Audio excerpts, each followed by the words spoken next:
नमामि बुद्धं गुणसागरन्तं नमामि धम्मं सुगतेन देशितं नमामि संघं मुनिराजसावकं। नमो बुद्धाय नमो धम्माय नमो संघाय। श्रद्धालु उपासक उपासिका तथा सधर्म प्रेमी महानुभावहरू, आज मिति 2078 मङ्सिर 24 गते सदाझैं बिहानको 8 बजेदेखि 9 बजेसम्मको फेसबुक लाइभ धर्म देशना लिएर म भिक्षु विमलो श्री सिद्धिमङ्गल बुद्ध विहार सिद्धिपुर साना गाउँ थसी महालक्ष्मी नगरपालिका वडा नम्बर 6 बुद्ध मार्ग ललितपुरबाट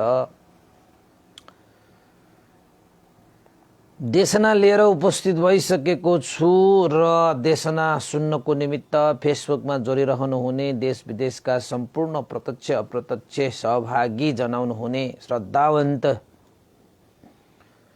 उपासक उपासिका तथा सधर्म प्रेमी महानुभावहरूमा मैत्री कामना सहित स्वागत टक्र्याउन चाहे। त सदाझैं आज पनि एउटा प्रेरक प्रसङ्ग, जुन प्रसङ्गले तपाईलाई सत्मार्गमा पाइला चाल्नको निमित्त सहयोग आधार भरोसा मिल्दछ र जीवनलाई सही रूपमा जिउनको लागि मार्ग प्रशस्त गर्छ र तपाईलाई चाहिँ सत्कर्म गर्नको निमित्त प्रेरणा स्रोत तपाईलाई प्रदान गर्दछ।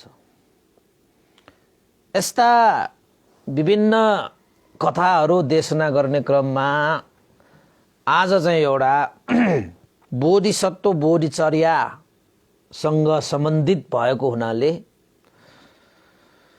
एउटा प्रसङ्ग तपाईहरूलाई सुनाउँ भन्ने लागेकोले मैले एउटा प्रेरक प्रसङ्गको एउटा घटना लिएर आएको छु। हामी भगवान बुद्धले भन्नुभएको छ मनुष्य भाव दुर्लभ हो। यो मनुष्य भएर जन्म लिनु भनेको साँच्चै दुर्लभ हो। यो सितिमिति पाइने जीवन होइन। अझ भगवान बुद्धले त यो संसारमा 31 वटा भुवनहरू छन्। ती 31 वटा भुवनहरूमा सर्वश्रेष्ठ जुनी भनेकै मनुष्य जुनीलाई लिएको छ। किन त भन्दाखेरि सम्पूर्ण लोकमा रहेका सत्व प्राणीहरूलाई दुःखबाट मुक्त गर्न सक्ने, मार्ग प्रशस्त गर्न सक्ने बुद्धत्व ज्ञान लाभ गर्न सक्ने क्षमता भनेको चाहिँ मनुष्यहरूमा मात्रै हुन्छ। देवता र ब्रह्माहरूमा पनि हुँदैन। यहाँ बुद्ध भनेपछि सम्यक सम्बुद्ध, जसले आफैले पनि दुःखबाट मुक्त हुने ज्ञान प्राप्त गर्दछ र अरूलाई पनि त्यो ज्ञान बाँड्न सक्दछ, त्यस्तो क्षमता राख्दछ। त्यस्ता बुद्धलाई सम्यक सम्बुद्ध भनेर भनिन्छ। गौतम बुद्ध जो सम्यक सम्बुद्ध हुनुहुन्छ, उहाँले मनुष्य भावमा जन्म लिएर नै बुद्धत्व ज्ञान लाभ गर्नुभएको हो र मनुष्यमा मात्रै त्यस्तो सामर्थ्य हुन्छ। अरू सामर्थ्य त सबैमा आफ्नो तरिकाले हुन्छन्, तर बुद्धत्व ज्ञान प्राप्त गर्ने सामर्थ्य भनेको मनुष्य भावमा मात्रै हुन्छ। त्यसैले तपाईमा पनि बुद्धको अंश छ, ममा पनि बुद्धको अंश छ। सम्यक सम्बुद्ध बन्न नसकिएला, प्रत्येक बुद्ध बन्न सकिएला, सहस्रावक बुद्ध पनि बन्न सकिएला। साँच्चैकै प्रयास गर्यो भने त सम्यक सम्बुद्ध पनि बन्न सकिएला। त्यसका पूर्वाधार आधार सबै हामीले पूरा गर्न गर्यौं भने त्यो पनि प्राप्त गर्न सकिन्छ मनुष्य भावमा बसेर। तर देवता र ब्रह्माहरूले पनि कुनै अरू सत्व प्राणीहरूले पनि बुद्धत्व ज्ञान लाभ गर्ने चाहना गरे पनि उनीहरूले त्यो प्राप्त गर्न सकिँदैन। त्यसको लागि त मनुष्य भावमै उनीहरूले जन्म लिनु पर्यो। यस्तो दुर्लभ जीवन के हामीले साँच्चैकै पूर्व जन्ममा थुप्रै कुशल पुण्य धर्म सम्पादन गरिआएकोले यो जन्ममा हामीले मनुष्य भाव प्राप्त गरेका हौं र भगवान बुद्धको शिक्षा अनुसार यो मनुष्य भावलाई साँच्चैकै सही मानेमा जिउने हो भने यो जीवनलाई आफ्नो अर्थ पूर्तिको लागि, जसलाई स्व अर्थ यानी कि स्वार्थ परिपूर्तिको लागि मात्रै हामीले चाहिँ यो जीवन जिउने हो भने खाने लाउने पिउने मोज मस्ती गर्ने रसरंग गर्ने दुःख पर्दा रोने सुख पर्दा हाँस्ने त्यतिमा मात्रै यो जीवनलाई सीमित राख्यो भने यो पशुपन्छीहरूले पनि आफ्नो जीवनलाई त्यसरी नै बिताउँछन्। खानपिन हैन, खाने लाउने बस्ने पिउने रसरंग गर्ने मोज मस्ती गर्ने हाँस्ने खेल्ने दुःख पर्दा रुने यस्ता कामहरू त तपाईको पशुपन्छीहरूले पनि गर्छन्। त उनीहरूले जस्तै हामीले पनि आफ्नो जीवनलाई त्यही तरिकाले मात्र जिउने हो भने पशुपन्छी र हामीमा के फरक पर्यो त? त्यही रूपमा मात्रै फरक हो, अरूमा त फरक छैन। उनीहरूको जीवन र हाम्रो जीवनमा कुनै फरक छैन। यद्यपि हामी भनिरहेका हुन्छौं मनुष्य भाव भनेको श्रेष्ठ जन्म हो। यो श्रेष्ठ जन्म त पक्कै हो। यसलाई श्रेष्ठ बनाउनको निमित्त कर्म पनि गर्नुपर्छ, धर्म पनि गर्नुपर्छ। मनुष्यहरूले जस्तो पशुपन्छीहरूले धर्म कर्म गर्न जानेको हुँदैन नि, र सक्दैन पनि। उनीहरूले बुझ्न जान्न सक्दैन मनुष्यहरूले जस्तो। त्यसैले भगवान बुद्धको शिक्षा अनुशासन निर्देशन अनुसार यो जीवन तब मात्रै सार बन्छ, तब मात्रै अर्थपूर्ण बन्छ जब तपाईले आफू यो जीवन अरूको लागि बाँच्नुहुन्छ, अरूको लागि जिउनुहुन्छ।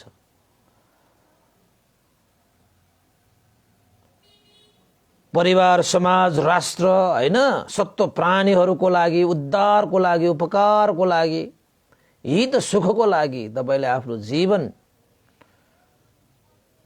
समर्पण गर्न सक्नुहुन्छ, तब तपाईको जीवनको अर्थ हुन्छ। नत्र भने त घाँसपातहरू हुर्किन्छन्, बढ्छन्, फेरि सुकेर जान्छन्, त्यसको कुनै अर्थै हुन्न हैन। जडीबुटी जस्तो उम्रिनु पर्छ। जुन जडीबुटी उम्रेपछि नि सबैको रोग शान्त पार्ने, सबैको जीवनमा सुख दिने, शान्ति दिने, रोग शोक भयबाट मुक्त गर्ने त्यो जडीबुटी उत्पन्न हुनुको अर्थै बेग्लै छ कि। घाँसहरूको त के हो र, उम्रिन्छ जान्छ सुक्छ। त तपाई पनि जिन्दगीमा घाँस जस्तो उम्रिने हो कि जडीबुटी जस्तो उम्रिने, त्यो तपाईकै हातमा छ। फेरि तपाईकै हातमा छ। त्यसैले भगवान बुद्धको शिक्षा साँच्चै भन्ने हो भने बोधिचर्या पूर्ण शिक्षा छ। पर हित उपकारको लागि केही गर्नु छ। हामीले यो संसारमा आएपछि केही दिएर जानु छ। हामी त लिएर मात्र जानु खोज्छौं, त्यो पनि नसकिने चीजहरू, भौतिक चीजहरूमा अल्झेर बसेका छौं। जुन चीज तपाईले लिएर जान सक्नुहुन्न त्यस्तै चीजमा अल्झेर बसेका हुन्छ। संसारमा आएपछि त यो संसारको लागि केही दिएर जाने हो। जति दिएर जानुहुन्छ त्यति लिएर जाने हो के उपासक जति लिन खोज्छ नि त्यति यहाँ दिएर जानुपर्छ तपाईले, त्यागेर जानुपर्छ तपाईले, छोडेर जानुपर्छ तपाईले। त्यसैले भगवान बुद्धको शिक्षा अनुसार यो कहिले नभन्नु कि मैले कमाएको धन म मात्रै प्रयोग गर्छु, मैले मात्रै प्रयोग गर्नुपर्छ, मेरै सुखको लागि मेरै हितको लागि मात्रै मैले त्यो प्रयोग गर्नुपर्छ, अरूको लागि त मैले कमाएको धन सम्पत्ति अरूको लागि किन खर्च गर्नु, किन उनीहरूको लागि प्रयोग गर्नु, कहिले पनि भन्नुहुन्न भगवान बुद्धको शिक्षा अनुसार। आफूले रगत पसिना बगाएर कमाएको धन सम्पत्तिले पनि परहित उपकार हुने गरी कार्य गर्नुपर्छ, अनि मात्रै तपाईको धन सम्पत्ति शुद्धि हुन्छ अरे के। मैले रगत पसिना बगाएर कमाएको त्यो सम्पत्ति तपाईकै लागि मात्रै प्रयोग हुन्छ भने त्यो धन सम्पत्ति त तपाईको अरूको हित सुख आएन भने अरूको लागि त तपाई को हो र, के पनि हुँदैन। तपाईँ सामाजिक प्राणी हो भने समाजमा बस्नु छ, समाजलाई चाहिँ हुर्काउनु छ, समाजलाई विकास गर्नु छ, समाजमा उन्नति गर्नु छ, समाजमा हित सुख फैलाउनु छ भने तपाईको भूमिका त रहनुपर्छ। अनि हेर्नुहोस् तपाईको भूमिकाले व्यक्ति, परिवार, समाज, राष्ट्रमा केही सुख शान्ति हित सुख भयो भने तपाईले आफैलाई मनमा चाहिँ तपाईले निहालेर हेर्नुहोस् कति सुख कति शान्ति पाउँछ भन्ने कुरा त्यसपछि मात्र तपाईले अनुभव गर्न सक्नुहुन्छ। त्यस्तो छ के उपासक त्यस्तो छ। त्यसैले तपाईको त्यो शरीर पनि, यो शरीर त मेरो हो, मेरै लागि, मेरै सुखको लागि, मेरै हितको लागि, मेरै उपकारको लागि मात्रै म यो शरीर प्रयोग गर्छु भनेर कहिले पनि नभन्नुस्। तपाईको त्यो शरीरले परहित उपकारको लागि त्यो शरीर पनि प्रयोग गर्नुपर्छ। तपाईको हात खुट्टाले काम काज गरेर अरूको हित सुखको लागि पनि तपाईको त्यो हातहरूको भूमिका रहनुपर्छ। यो शरीर हाम्रै हो भनेर तपाई बस्नु हुँदा हुँदै पनि यो शरीरबाट परहित उपकार सत्व प्राणीको कल्याणको कार्य गर्नमा यो शरीर पनि प्रयोग गर्नुपर्छ। शरीरलाई पनि हामीले समर्पण गर्नुपर्छ, अनि मात्रै तपाईको यो शरीर शुद्धि हुन्छ है। आफ्नै लागि मात्र यो हातले म किन अर्काको लागि अरूको सुखको लागि काम गरौँ, यो पाइला अर्काको सुखको लागि किन म पाइला चालौँ, त्यसो कहिले पनि नभन्नुस्। भगवान बुद्धको शिक्षाले त्यसो भन्दैन। भगवान बुद्धको शिक्षाले जति सक्छ यी हातहरूले अरूको आँसु पुस्न सकोस्, अरूलाई खुसी दिल्न सकोस्, अरूको कार्यमा यो हातेमालो गर्न सकोस्, यो हो सामाजिक प्राणी भने, यो हो मनुष्य भने। मैत्री करुणाले ओतप्रोत भनेको यही हो। तब मात्रै तपाईको यो शरीरको महत्त्व सार अर्थ हुन्छ, नत्र भने त तपाईको त्यो शरीरको कुनै अर्थै हुँदैन। यो सत्व प्राणीहरूको लागि अर्थ नहुने तपाईको शरीर त के हो र, ढुङ्गा मुढा जस्तो त हुन्छ। बरु ढुङ्गा मुढा चाहिँ काम लागेको हुन्छ। तपाईको त्यो शरीर त तपाईको मरेपछि त कसले 10 रुपैयाँले किनेर लैजाऊ भने पनि कसैले किन्दैन। किन त भन्दाखेरि त्यो शरीरले के गरेको छ र यो संसारको लागि, त्यो यो सत्व प्राणीहरूको लागि के गरेको छ र। तर यो संसारमा के गरेको मान्छेहरूको एउटा रौँ पनि काम लाग्छ। बुझ्नु भएको छ तपाईले? भगवान बुद्धको रौँ हैन, केस काम लाग्यो तपाईको। किन? यो लोकको लागि केही गरेर गएको छ। यो समाजको लागि तपाईले केही गर्नु भएको छैन। त्यो शरीर त उनीहरूको लागि त फोहोर मैला जस्तो के न के हुन्छ। सित्तैमा दिन्छु भने पनि लान्दैन।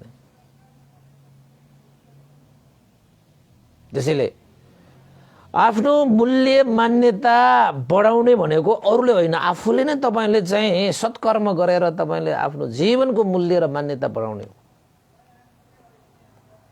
तपाईसँग भएको बुद्धि, विवेक, ज्ञान जति पनि छ त्यसलाई बाँड्नुस्, संसारलाई बाँड्नुस्। जति तपाईँ बाँड्नुहुन्छ त्यति बढ्छ ज्ञान भनेको।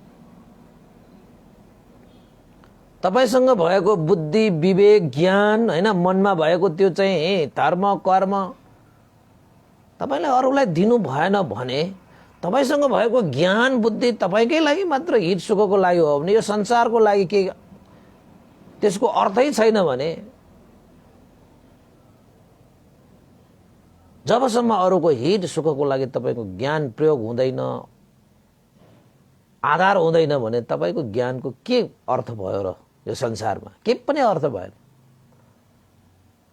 जब तपाईले आफूसँग भएको ज्ञान अरूलाई बाँड्नु हुन्छ तब मात्रै तपाईको ज्ञानको शुद्धि हुन्छ। त्यो सही ज्ञान हो के त्यो? नत्र भने त स्वार्थ ज्ञान, आफ्नो हित मात्रै हेर्ने ज्ञान पनि ज्ञान हुन्छ, आफ्नै स्वार्थ मात्र पूरा गर्ने पनि ज्ञान हुन्छ हैन? त्यो त ज्ञान भएन, त्यो त ज्ञानै भयो हैन? त्यसैले तपाईसँग भएको धर्म कर्म ज्ञान बुद्धि विवेक जब तपाईले अरूको लागि प्रयोग गर्नुहुन्छ, अरूलाई दिनुहुन्छ, तब तपाईको ज्ञानको शुद्धि हुन्छ बासको पास। नत्र भने तपाईसँग भएको ज्ञान के काम? कसैलाई कामै छैन त के काम? मर्नु छ एक दिन, मरेर जान्छ त ज्ञान पनि सकिएर जान्छ हैन? शरीर पनि मर्नु छ एक दिन, मरेर जान्छ। यो शरीरले कसैको हित उपकार गरेको छैन भने त खेर गयो। ज्ञान पनि तपाईले लिनु भएको छ तन्न, तर अरूलाई दिनु भएन भने खेर गयो, खिएर गयो त्यो हैन?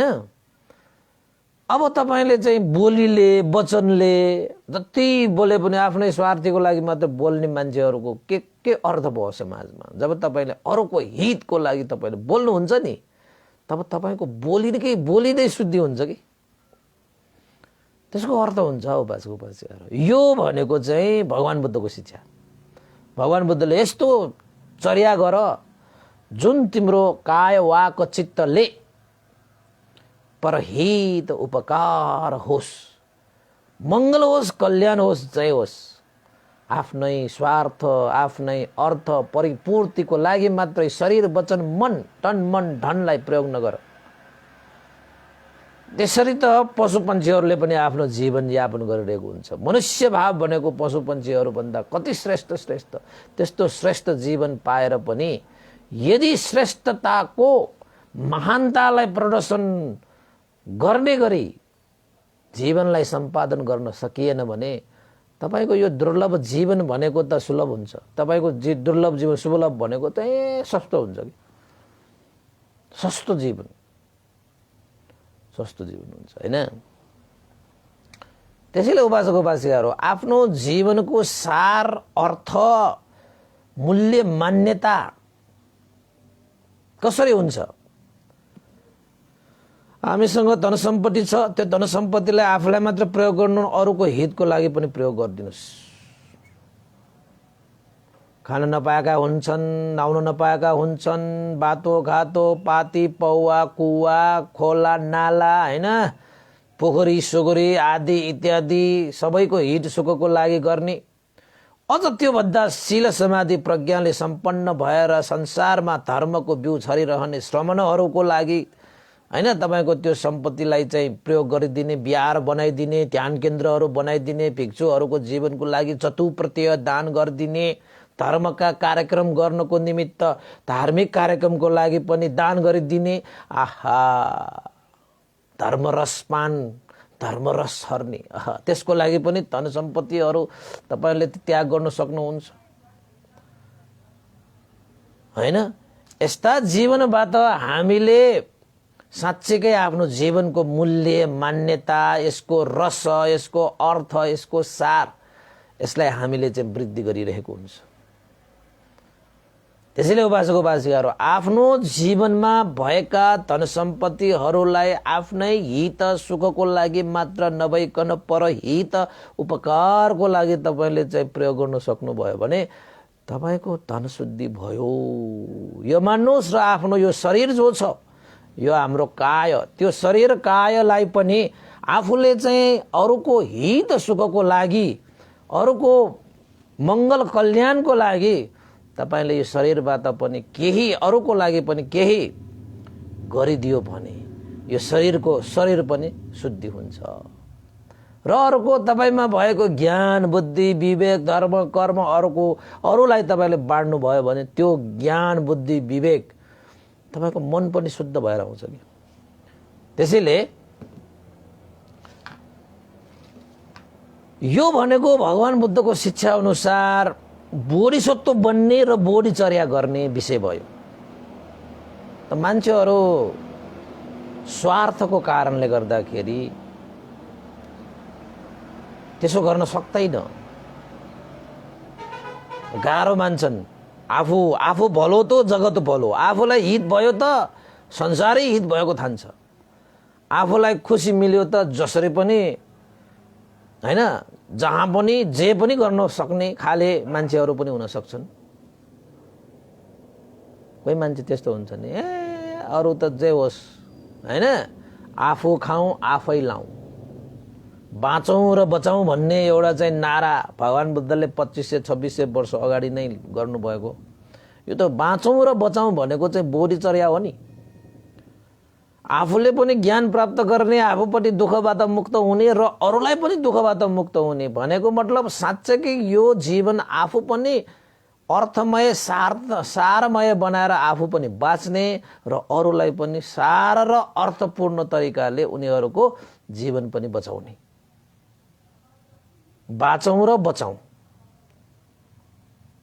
हैन, हाँसौँ र हँसाउँ, खुसी हौँ र खुसी बनाऊ, आहा दुःखबाट मुक्त हौँ र दुःखबाट मुक्त बनाऊ, निर्वाण प्राप्ति गरौँ र निर्वाण प्राप्ति गराउँ। यो त भगवान बुद्धको बोधिचर्या हो नि त। यो तपाईहरुलाई म एउटा चाहिँ प्रसंग सुनाइहाल्छु है।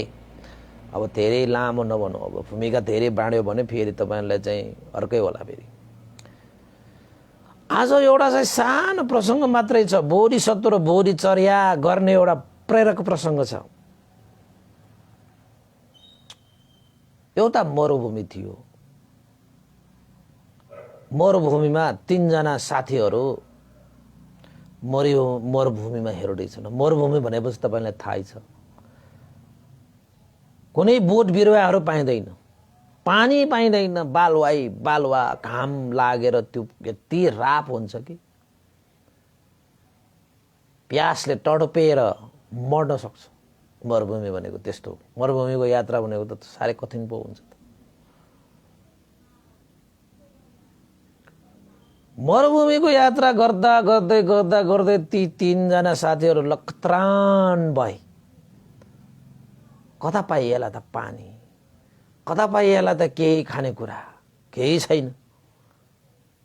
तर त्यो मरुभूमि नहिँडिकन नहुने फेरि बाटै त्यही छ। फेरि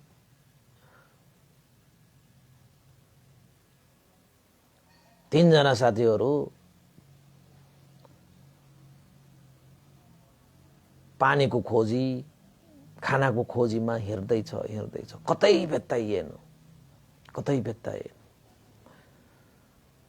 पहिलो साथीले भने, लौ न साथीहरू, अब त हाम्रो ज्यान जाने भयो कि के हो।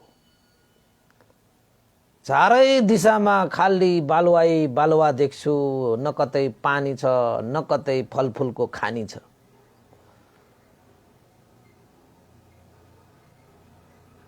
जीवन त यत्तिकै बितिने भो यही मरुभूमिमा,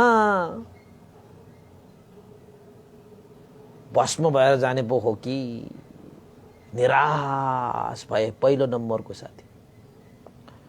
त्यो सुनेर दोस्रो नम्बरको साथीले भने, ठीक भन्यौ साथी, तिमीले, मेरो मनमा पनि यस्तै भावहरू उत्पन्न भइरहेका थिए। मेरो त आशै मर्यो, जिन्दगी अब सक्यो।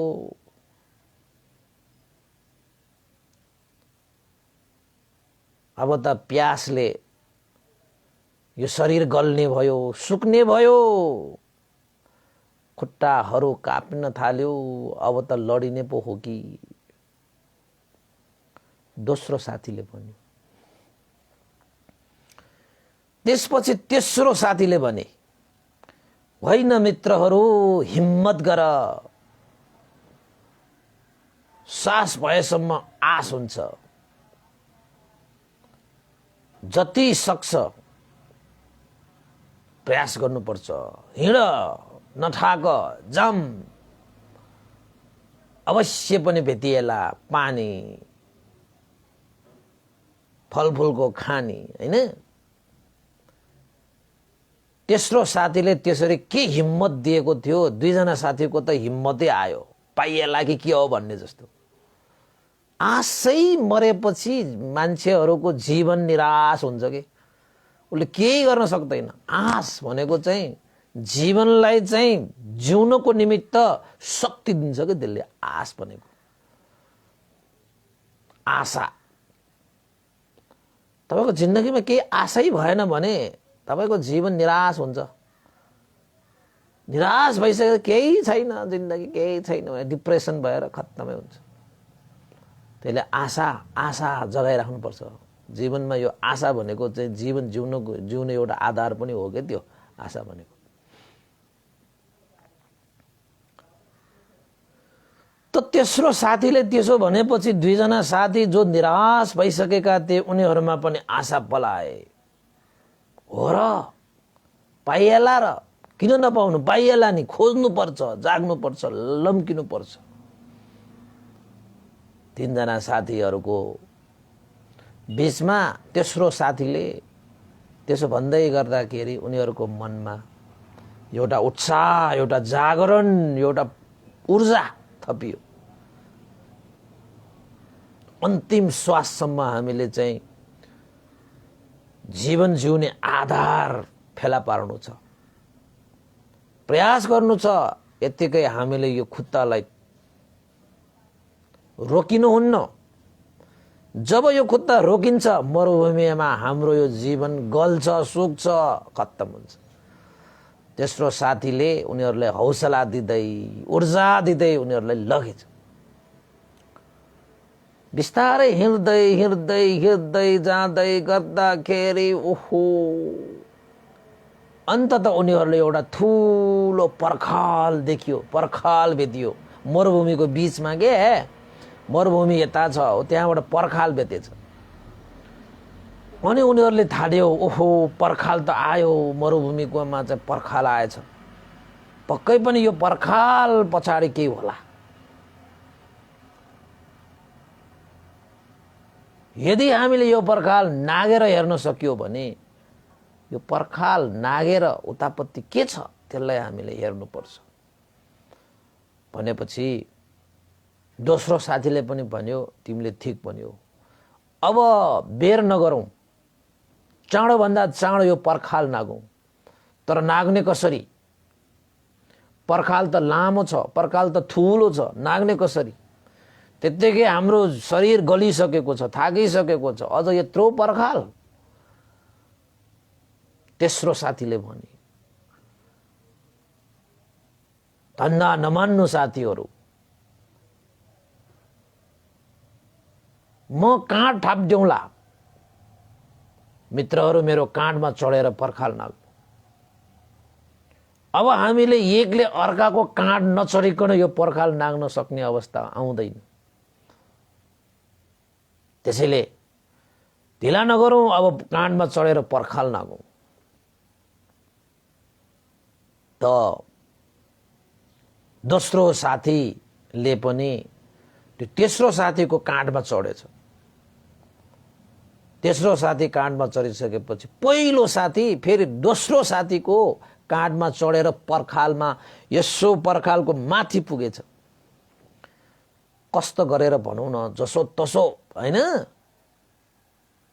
पर्खाल नागेर पर्खालमा यसो बसेर पर्खाल पारिपति यसो हेर्छ त उत खुसी भएर हात दुईटा उठाएर हुर्रे भन्न थाले।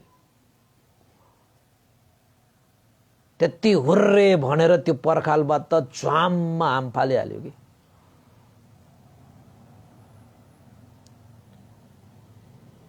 साथीहरुलाई के पनि छैन, साथीहरु त वारी छ, उ त पारी पुगिसक्यो, हुर्रे भन्दै उ त हाम फालेर गइसक्यो।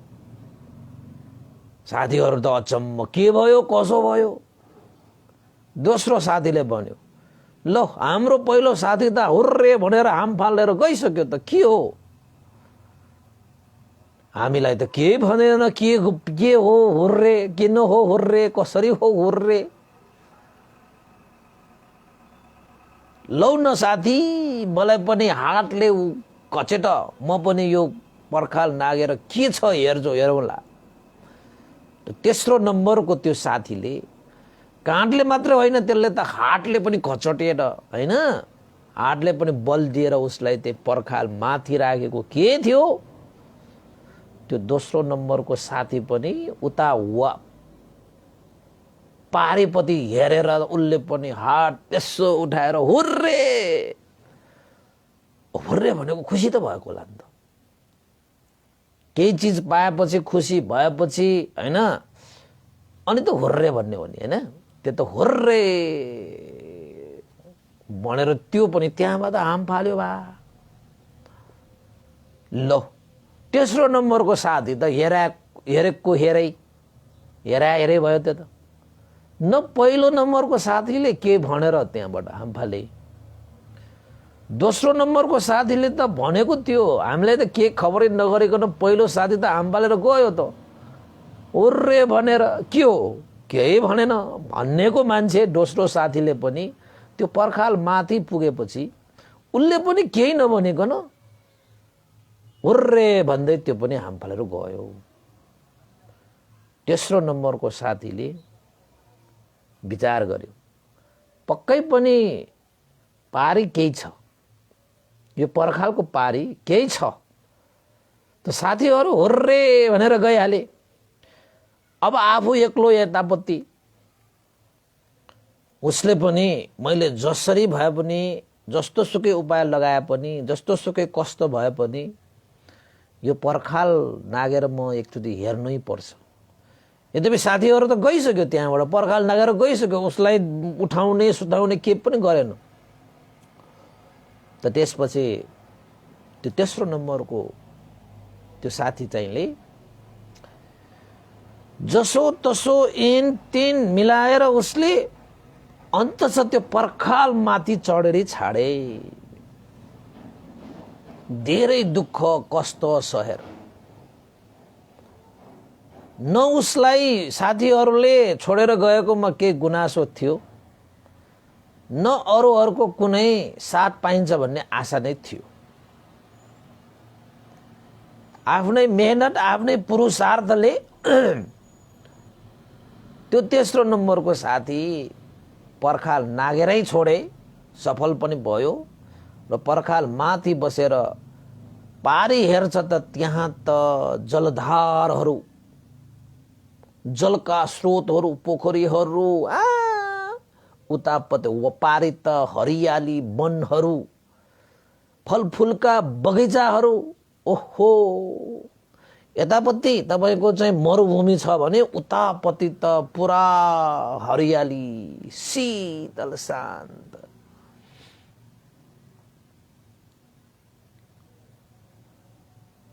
यसो हेर्छ त त्यो साथी भनाउँदाहरू त त्यहाँ गएर पानी खाएर नुहाएर फलफुल खाइसक्यो तिनीहरूले। फलफुल खाइसक्यो।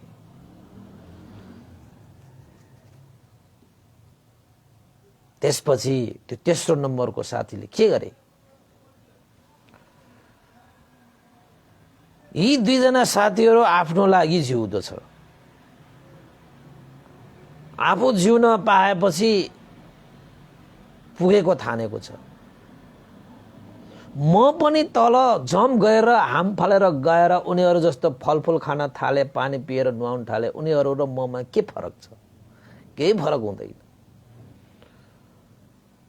मरुभूमिमा कयौं मान्छेहरू चाहिँ मरुभूमिको बाटोमा छटपटिएका हैन, तृष्णा हैन, प्यासले मरिमेटेका मान्छेहरू छन्। जीवन खोजीमा उनीहरू पनि भौतारिरहेका छन् चारै दिशामा। हामी जस्ता कयौं मान्छेहरू चाहिँ मरुभूमिमा छन्। मैले त थाहा पाइहाले यो पहाड यो चाहिँ पर्खाल पारेपट्टि यस्ता चिजहरू पाउँछन्। यानि कि पारेपति जीवन छ भन्ने कुरा मैले थाहा पाइसकेँ, वारेपति मृत्यु र पारेपति जीवन छ भन्ने थाहा पाइसकेँ। म पनि पर्खाल नागेर गयो भने यो मृत्युको रास, मृत्युको यात्रामा हिँडिरहेका यत्रा मरुभूमिका ती मान्छेहरूले कसरी थाहा पाउला, कसरी पत्ता लगाउला? त्यसैले म पारी होइन, म फेरि वारी नै झर्नुपर्छ,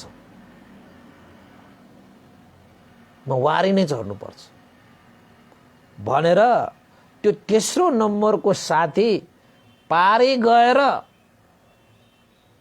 आफूलाई सुरक्षित बनाएर जीवन ढुक्क मात्र नबनाइकन वारी झर्यो, फेरि झर्यो। त्यो पर्खालबाट झरेर मरुभूमिमा यत्र तत्र जीवनको खोजीमा, मरुभूमिको दुःखबाट मुक्तिको आशामा बसिरहेका सम्पूर्ण मान्छेहरूको लागि एउटा बाटो निर्माण गरिदिए, मार्ग निर्माण गरिदिए। आओ मरुभूमिका हे मान्छेहरू, मृत्युसँग जुधिरहेका छौँ हामीले, जीवनको बाटोतिर लागौँ भनेर त्यो तेस्रो नम्बरको साथीले मरुभूमिमा एउटा मार्ग प्रशस्त गरिदिएछ कि जति पनि मरुभूमिमा परिरहेका ती मान्छेहरू छन्, जीवनदेखि उनीहरू चाहिँ त्राही त्राही भइरहेका, सुखको खोजीमा, दुःखको मुक्तिमा, हैन, यत्र त्यत्र भौतारिरहेका ती मान्छेहरूको लागि त्यो तेस्रो नम्बरको साथीले अब ऊ त बाटो हिँड्दै हिँड्दै हिँड्दै आइसक्यो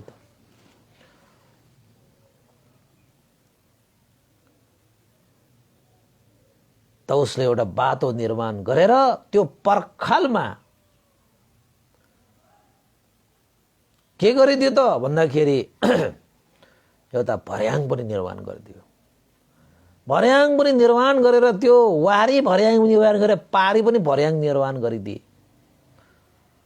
सारा मान्छेहरूलाई त्यही बाटोबाट ल्याएर त्यही भर्याङ चढाएर त्यही भर्याङबाट तल झरेर शान्त दान्त, हैन, जलधार भएको, जङ्गल भएको, बगैँचा, फलफुलका बगैँचा भएको ठाउँमा लगेर उनीहरूलाई जीवनबाट उनीहरूलाई तृप्त गराए।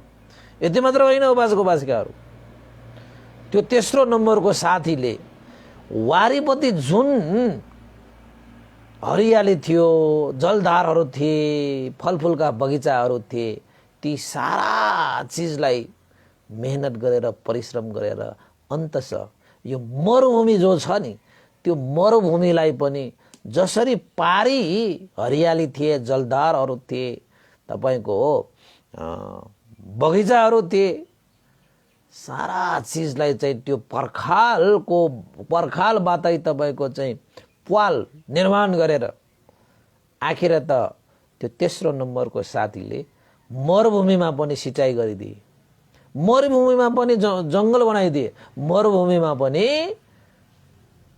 फलफुलका बोटहरू निर्माण गरिदिए। त्यसपछि वारी र पारी कुनै भेदै रहेन। अब कोही पनि मरुभूमिमा त्राही त्राही भएर बाँच्नु नै परेन। एउटा व्यक्तिको कारणले सारा मरुभूमिका मान्छेहरूले अब के गर्न थाले,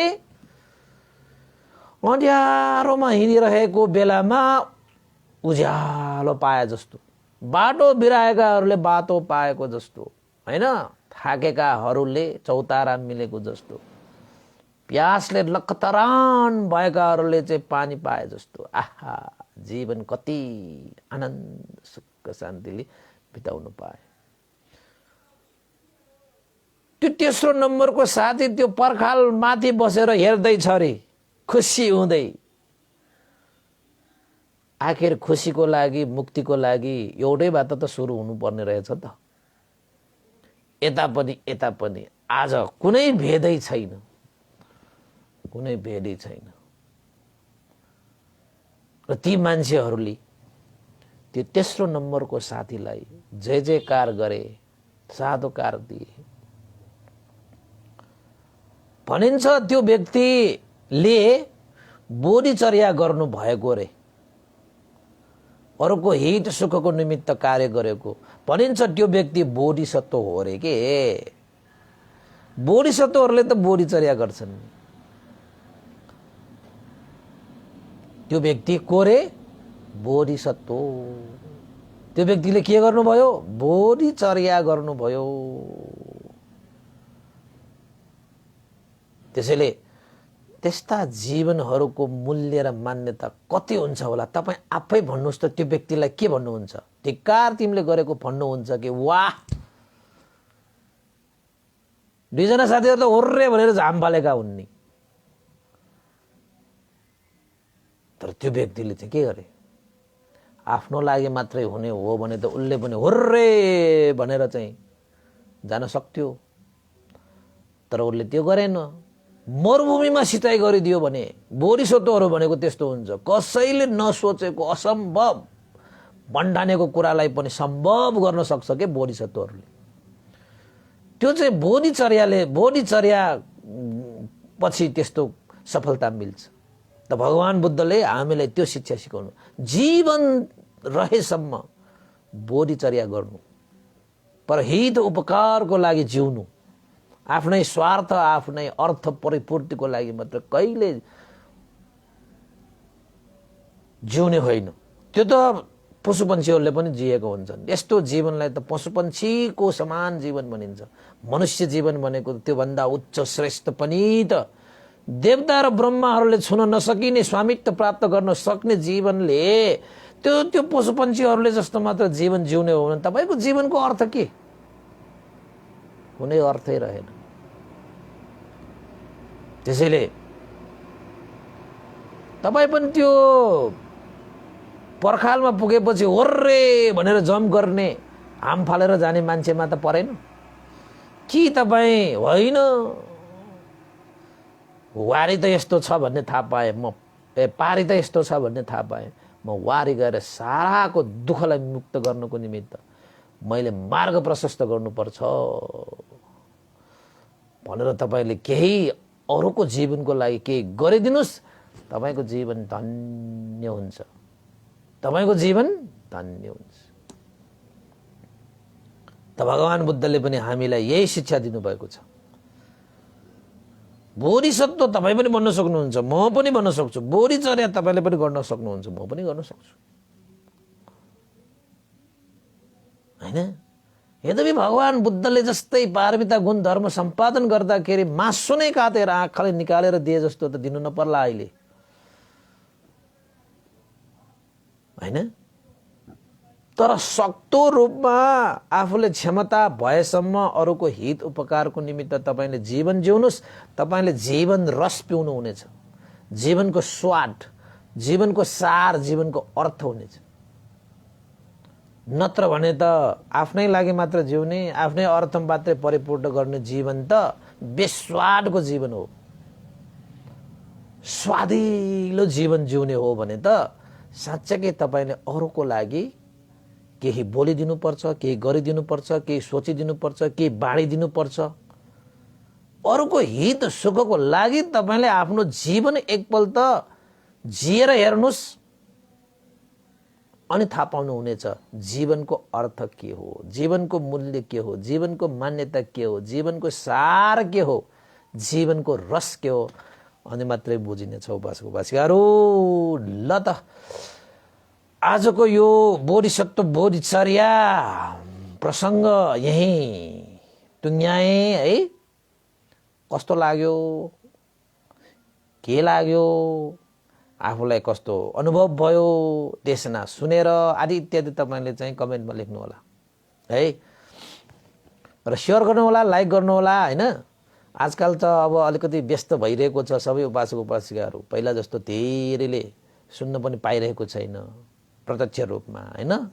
त्यसैले तपाईँले सेयर गर्नु, लाइक गर्नु, कमेन्ट गर्नु भयो भने अरूले पछि भए पनि देशनालाई सुन्न पाउने छ, हैन? त्यो मौका तपाईँले पनि जुराइदिँदाखेरि अरूको लागि के गरियो नि। अहिले भन्दै देशना गरिरहेको पनि के मेरो लागि हो र अरूको लागि त हो, तपाईँहरू जस्तोको लागि त हो। के गर्नु छ क्या अरूको लागि? आफ्नो लागि मात्र होइन, आफ्नो लागि त सबैले गर्छन्। त अरू र तपाईमा के फरक पर्यो? त्यसैले अरूको लागि के गरौँ? आफ्नो लागि त सबै बन्छन्, अरूको लागि पनि के बनौँ के? हैन? आफ्नो लागि त सबैले सोच्छन्, अरूको लागि पनि के सोचौँ के? हैन? त्यसैले उपासक-उपासिकाहरू, भगवान बुद्धको शिक्षा अनुसार जीवन भनेको आफ्नो लागि मात्रै जिउनको लागि होइन। साँच्चै भन्ने हो भने यो मनुष्य जीवन भनेको अरूको हित सुखको लागि जिउने जीवन हो के? त्यसैले सबै उपासक-उपासिकाहरूले अरूको हित सुखको लागि केही न केही योगदान पुर्याउन सकुन् भन्दै आजको देशमा मैले यही टुङ्ग्याएँ। भवतु सर्वमङ्गलं।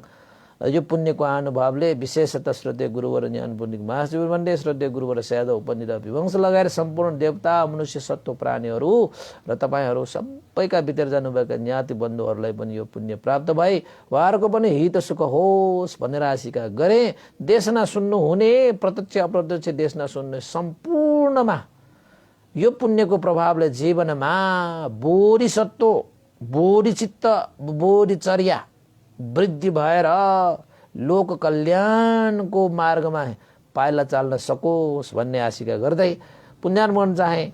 भवतु सर्वमङ्गलम्। इदं नो ज्ञातिनं होतु सुखिता वन्तु ज्ञातयो। इदं नो ज्ञातिनं होतु सुखिता वन्तु ज्ञातयो।